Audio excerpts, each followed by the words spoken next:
Kartika, and within the jurisdiction of Mathura in India, are very easily awarded the Lord's personal service. So we'll stop there for today. Are there any questions? Questions or discussion? I have a question. Okay. The question is regarding service to the devotees. Okay, speak up. And service to the devotees and in general relationships with devotees. And there were many injunctions there that devotees are to be worshipped and offered service as a first priority. Now in practical life, sometimes devotees have quarrels with each other and like that. Maybe some devotee committed some offense and like that. So how should devotees relate to one another in such situations? Should they still always be worshipped? Well, I mean, we don't really have quarrels, do we? I don't know. I think sometimes we avoid association with some devotees because of. See, this brings up the question: well, what kind of devotees are these that would have quarrels? That's what. You know, Srila Prabhupada, he explained that devotees agree. They agree on everything. Well, why should they fight? See, especially pure devotees. If they're really pure devotees, they don't have any conflict of interest, because their interest is the same. It's to worship Krishna, to please Krishna. How can we fight if our aim is to please Krishna? There's only fight if our aim is to please ourselves. See, so if you have devotees on the platform of mixed devotional service, then there might be some fight, might be some difficulty. Boy, how are they supposed to do that? Well, the best way to handle that is to become a pure devotee. Then you won't have fights. So these injunctions, when they say devotee, they mean pure devotee? Well, it implies pure devotee, because why would you want to worship someone who's still in material consciousness, you know? You know, like we begin and end the day by paying obeisances to one and all. This is very nice.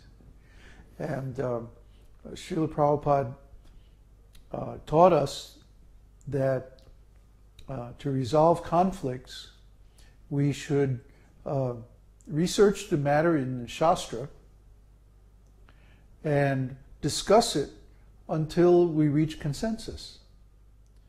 And then we should also pay obeisances to one another to clear any offenses.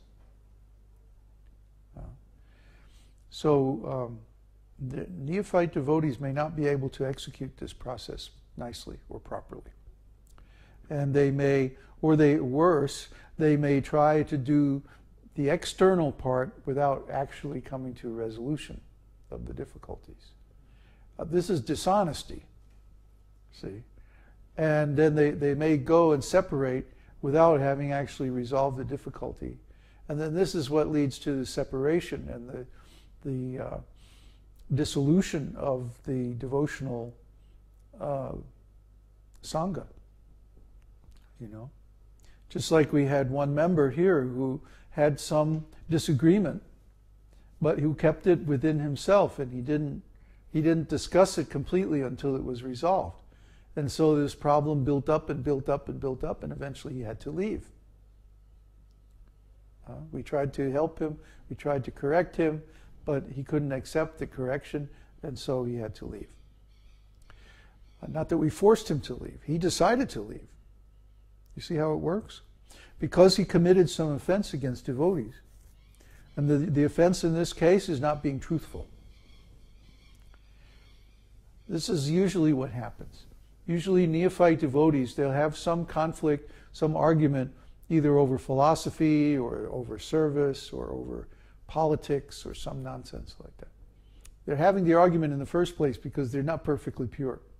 If they were pure, they could easily come to agreement, because they would say, okay, what is the applicable philosophical principle in this case?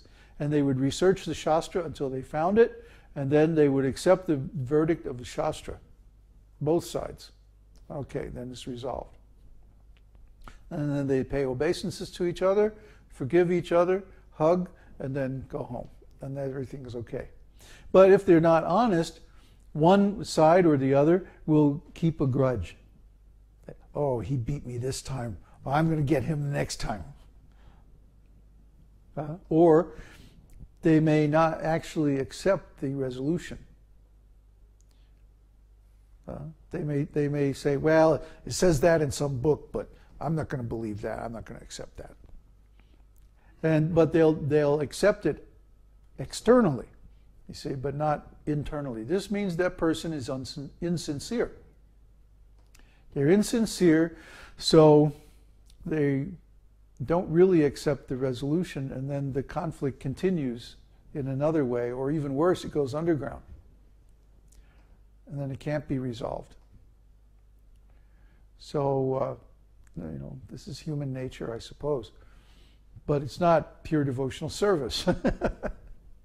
It's not perfect enlightenment. We see in our association, we have very few, we haven't had a serious argument, really. Yeah. About in the kitchen sometimes. What to cook. Oh, it's not serious. No, it's not serious. No. Serious is, you're wrong. It's not something that we experience very often here. Hardly ever. Thank Krishna. Any other questions? No? Who's attending?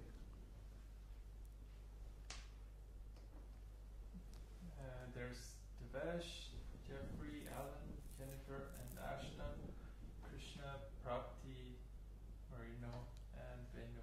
Oh, very nice. Well, thank you all for coming and associating with us. I guess this looks like a pretty popular thing, so we're just going to continue it. Huh? David Lugan. David Lugan, Jai.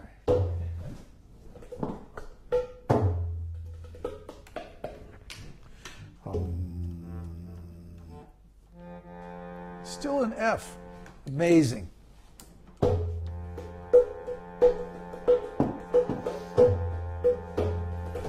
Namaste Narasimhaya. Namaste Narasimhaya. Prahlada Lada Daine. Don't rush. Hiranyakashipur Vakshahan.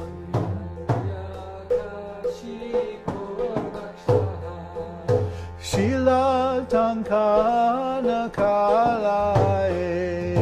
Shila Tankana Kalae. Ito Nrishingho Parato Nrishingho. Ito Nrishingho Parato Nrishingho. Jato Jato Jamitato Nrishingho. Yato Yato Yamitato Nrishingho. Bahir Nrishingho Hridaye Nrishingho. Bahir Nrishingho Hridaye Nrishingho. Narasimham Madin Saranam Prapade. Narasimhamadin Sharanam Prapade. Tavakara Kamalavare Nakam Madhuta Singam Dalita Hiranyakashipu Tanubringam Keshavadrita Narahari Rupa Jai Jagadisha Hare Jai Jagadisha Hare Jai Jagadisha Hare Avakara Kamalavare Nakam Abhuta Shivam Dalita Hiranyakashipu Tanubringham